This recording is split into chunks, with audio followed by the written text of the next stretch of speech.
李处长出事了，知道吗？不知道啊。军统的人把他杀了。杀了？你们也要多加小心。你们是叛徒，他们恨你们，超过恨我们。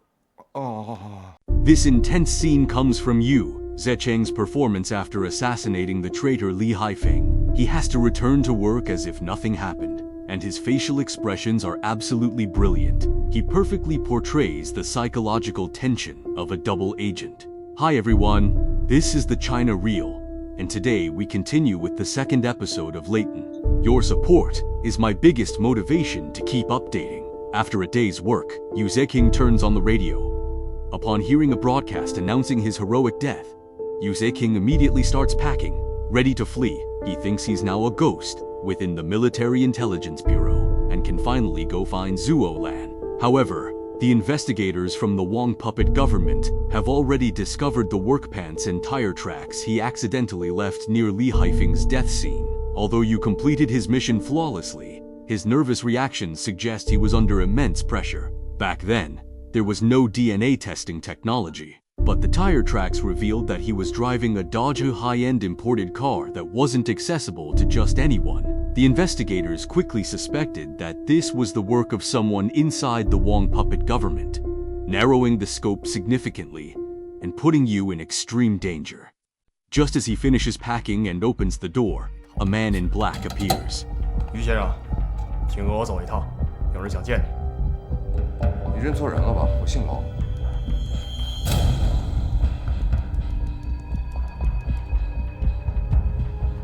我是军统南京站的，放心。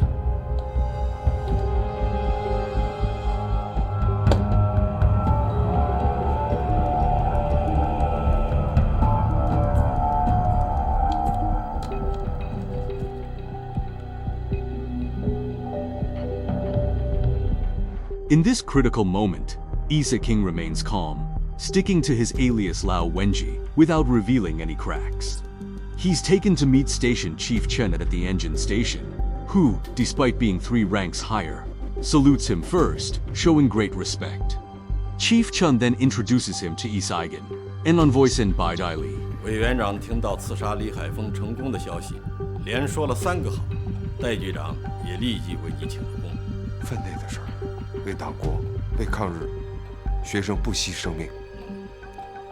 为了表彰你孤身杀敌的壮举，政府特向你颁发3等云辉勋章1枚。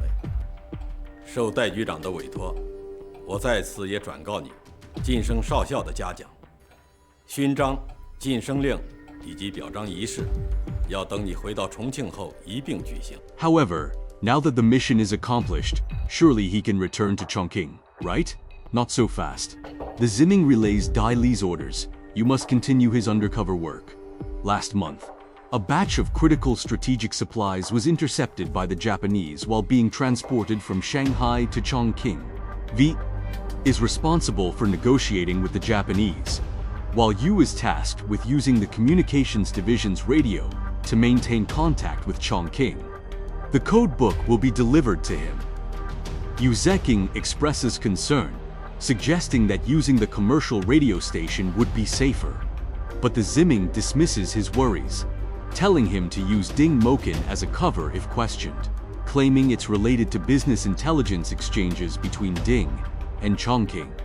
Ding Moken was a high-ranking official in the Wang Jingwei regime, infamous for his brutal suppression of anti-Japanese activists. However, while he appeared loyal to the Wang regime, he secretly maintained contact with Chongqing, trying to secure a way out for himself. After the war, he was executed by the nationalist government for treason. Feeling slightly reassured, you can't help but ask, why did the Chongqing broadcast say that the person who killed Li Haifeng had died? The casualty replies, they probably mixed up L Zongfang's death with this incident. At this point, Yu Zekian can't help but ask whether L Zongfang was really a communist. On one hand, he had worked closely with L for years. After L's death, Dai Li knew of Yu's existence but didn't reach out. clearly testing his loyalty.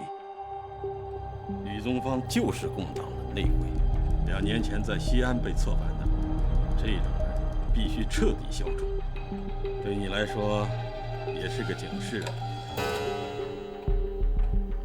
Yu Ziqing's mind is in turmoil.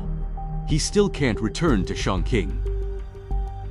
Yu Ziqing couldn't see Zuo Lan, but he still needed to fulfill El Zongfang's last wish during his undercover mission to deliver the watch to Tai, the owner of the Shaanxi Guild Hall.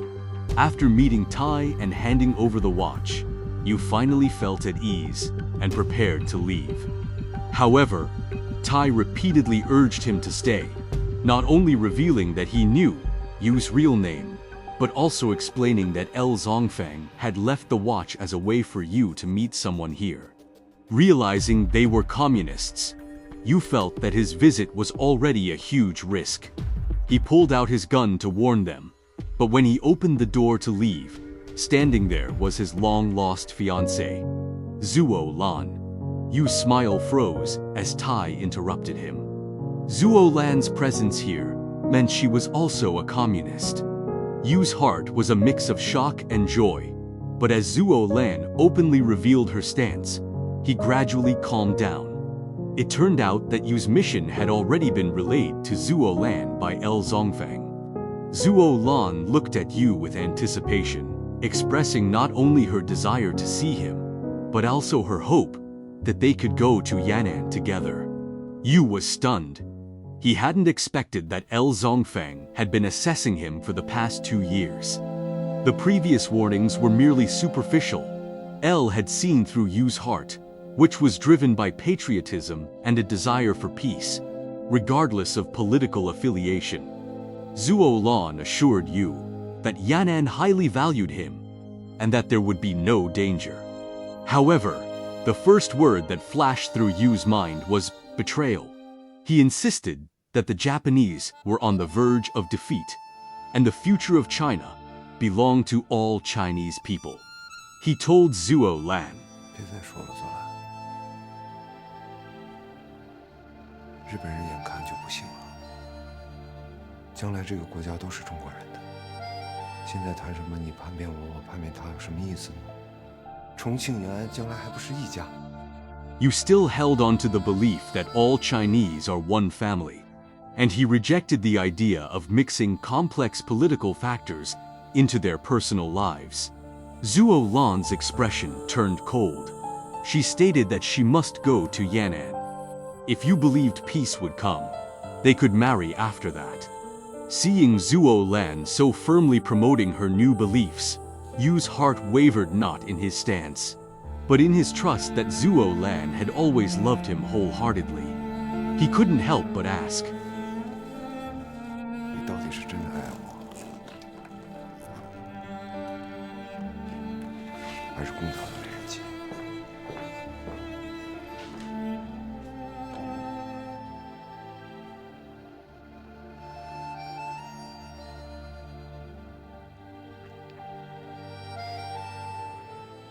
如果你觉得我们以前的感情都是真的话，就不要说这样的话。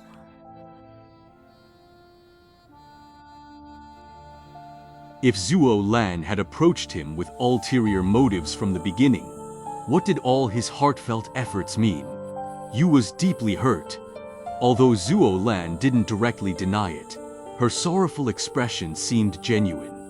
Perhaps the act had become real, but there were no answers, and neither was in the mood to explain. Ideology had become the biggest barrier between them, and in the end, they parted on bitter terms. Soon, the Zimming handed the coded message to Yu Ziqing, instructing him to send it as soon as possible.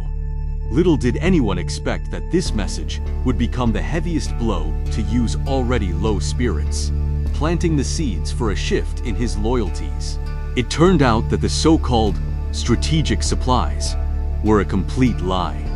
What the Japanese had intercepted were actually the private assets of Dai Li. In the series, Dai Li, in order to recover these assets, was willing to abuse his authority within the Military Intelligence Bureau, offering the Japanese 18,000 rations and intelligence on the new Fourth Army's anti-Japanese activities. This was the so-called negotiation. Exhausted, you rubbed his eyes, but still sent the message, as instructed, and burned the original. While soldiers on the front lines were sacrificing their lives to fight the enemy, the higher-ups were shamelessly pursuing personal gain. The corruption was staggering, utterly despicable. Just as he finished, Wan Lilang entered to question him. You had no choice but to follow the Ziming's instructions and shift the blame to Ding Mokan. Wan Lilang was suspicious, but Ding Mokan covered for you over the phone as agreed. However, you didn't know that the investigation team had already traced the vehicle he drove. Through some probing, Wan Lilang was almost certain that you was with the Military Intelligence Bureau. Yet, when Zhou Fohai introduced Ding Mokan's protection of you, Wan Lilang immediately sensed the unusual relationship between the upper echelons of the Wang regime and the Military Intelligence Bureau. However, Li Haifeng's death still needed a resolution. Wan Lilang could only order his men to assassinate you, providing an answer to the Li Haifeng case without offending Zhou Fohai and Ding Mokan. Yu Zekin met with the Ziming again, who handed him a new coded message to be sent before 10 p.m. that night. Once the task was completed, they took out gold bars and US dollars as a reward. You understood that this meant Dai Li's private assets were now secure, and the money was also a way to silence him. He asked once more if he could return to Chongqing, but the answer was still no.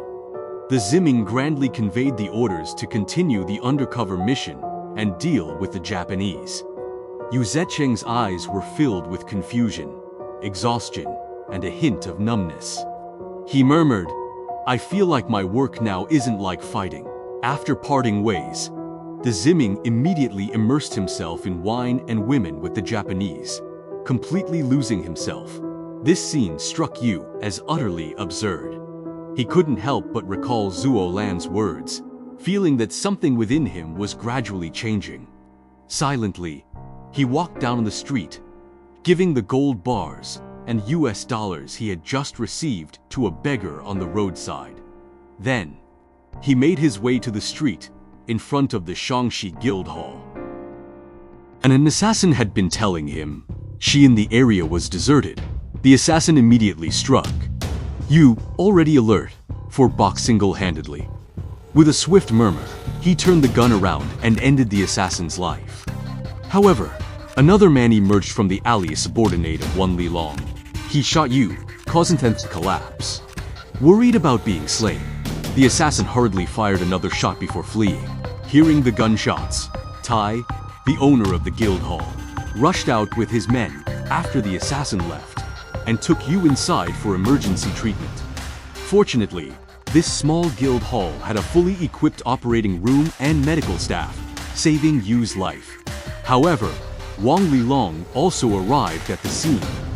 He needed to confirm Yu Zayan's in death. Tai, the owner of the guild hall, vividly described what he had witnessed as an eyewitness, but at the end he lied, saying you had been shot in a vital area and was surely dead. This was exactly what Wan Lilang wanted to hear. Whether you was dead or not, the act was over, and Wan Lilang could use it to satisfy the Japanese. The bullet was removed from Yu's body, and he soon regained consciousness. But the Zuo Lan he longed for had already left for Yan'an, sending him a letter briefly describing her life there. 看到此信时，我已身在莫斯科。上次的不愉快还是忘怀吧，怕落泪，不独因为你的温情，更有我思念的心痛。愿你也是。在延安，我才知道什么是阳光下的生活。蒋政府无能领导未来之中华，甘愿为其效力，确实可叹为国之不幸，民之不幸，你我将来之不幸。遗憾你不能看到延安，唯愿你能像老吕那样，身处黑暗，心朝光明。如有什么要求，可跟铁老板交代，他会为你尽的。未婚妻，左兰。